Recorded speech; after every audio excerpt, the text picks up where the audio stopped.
C'est tout au début du siècle précédent. Ces 3 voleurs d'une grande cruauté. Depuis plusieurs jours, ils rôdent dans les environs.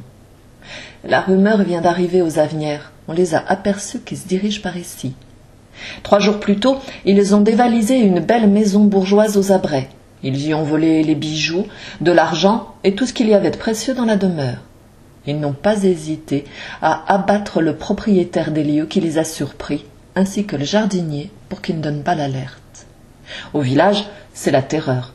Les paysans ne sortent plus sans leurs fusils, les boutiquiers tiennent un gourdin caché sous leur comptoir, on interdit aux enfants de s'éloigner des maisons, les gendarmes guettent et ils multiplient les tours de garde.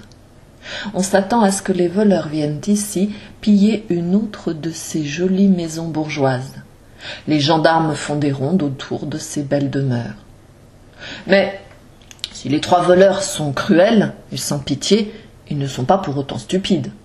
Ils se doutent bien qu'on les attend au pied de ces belles villas. Ils ne s'en approchent pas. C'est pour toute autre chose qu'ils sont aux Avenières. Les 3 hommes ont entendu parler d'un mystérieux trésor caché dans le vieux château, l'ancienne maison forte. Oh, pas le trésor d'un chevalier ou d'un valeureux guerrier, ça, ils ne l'auraient pas cru. Mais le butin d'un bandit croisé en prison quelques années auparavant. Les assassins se cachent dans les marais en attendant d'aller fouiller les ruines à la nuit tombée. En cette fin de matinée, ils ne sont que 2 à se terrer derrière les buissons au cœur du marécage. Le 3e homme est parti voler de quoi manger dans une ferme des alentours. Jeanne, elle, cherche son chat dans les marais. L'animal est introuvable depuis le matin et la petite fille, inquiète, est partie sur ses traces. Elle l'appelle. « Minou, Minou, où tu te caches ? Il faut rentrer, tu vas te perdre dans le marais. » Mais la fillette s'arrête brusquement. Devant elle se tiennent 2 hommes au milieu des buissons. Jeanne a entendu parler de 3 brigands terriblement dangereux. Ceux-là ne sont que 2, mais à voir leur air mauvais et les gros sacs posés à côté d'eux, la petite fille n'a aucun doute. Il s'agit bien des assassins dont on parle depuis la veille. Jeanne reste d'abord figée de surprise et de peur aussi. Les voleurs sont aussi étonnés qu'elle. Ils ne réagissent pas tout de suite, heureusement. La petite fille retrouve ses esprits avant eux. Elle se met alors à courir aussi vite qu'elle peut. Les voleurs partent aussitôt à sa poursuite. L'enfant connaît le marécage comme son jardin. Elle se faufile entre les mares, entre les buissons et les ronces. Elle saute par-dessus les petits ruisseaux, évite les flaques de boue. Cela ne suffit pourtant pas. Elle entend derrière elle les pas lourds des brigands qui se rapprochent à chaque instant.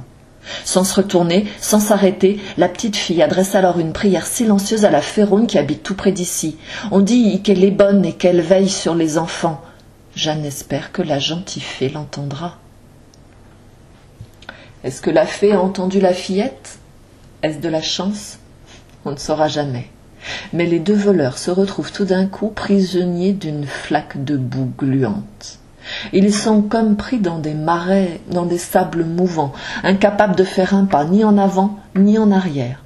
Pourtant, les 2 hommes le jureraient, la petite est passée exactement au même endroit quelques instants, à peine avant eux. Ils pestent, ils bougognent, ils grognent, ils remuent dans tous les sens, mais plus ils s'agitent, plus ils s'enfoncent. Alors ils finissent par se tenir tranquilles en attendant que les gendarmes, alertés par l'enfant, arrivent. On les libère de cette prison de boue pour les jeter aussitôt dans les 2 cachots sur la place de l'église. Le 3e voleur, lui, se garde bien de se montrer.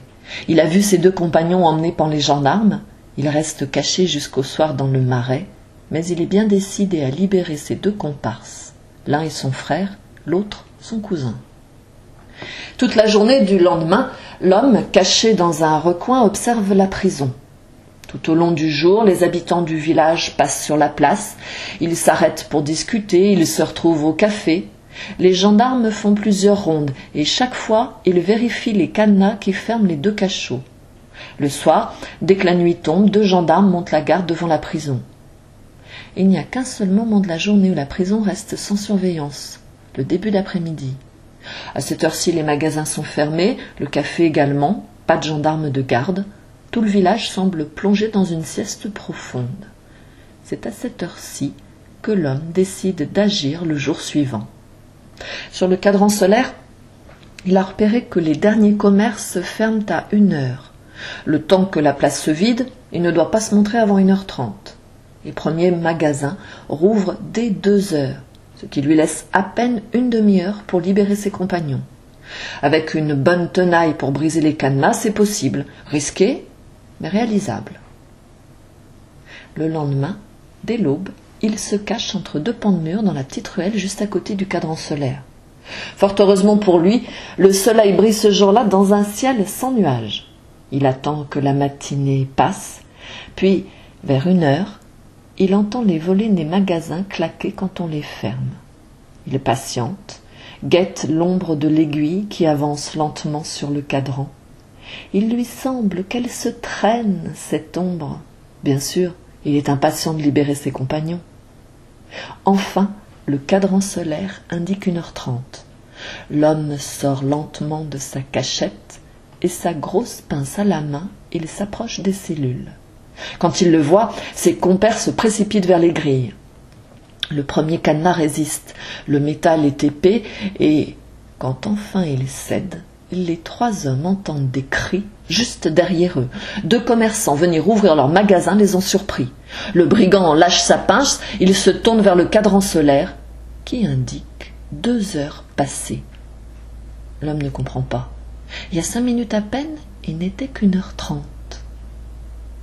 Quand les gendarmes le prennent, il est encore en train de bredouiller toutes sortes de choses incompréhensibles sur les cadrans solaires qui n'en font qu'à leur tête, les ombres qui avancent trop vite ou trop lentement, le soleil qui lui en veut personnellement.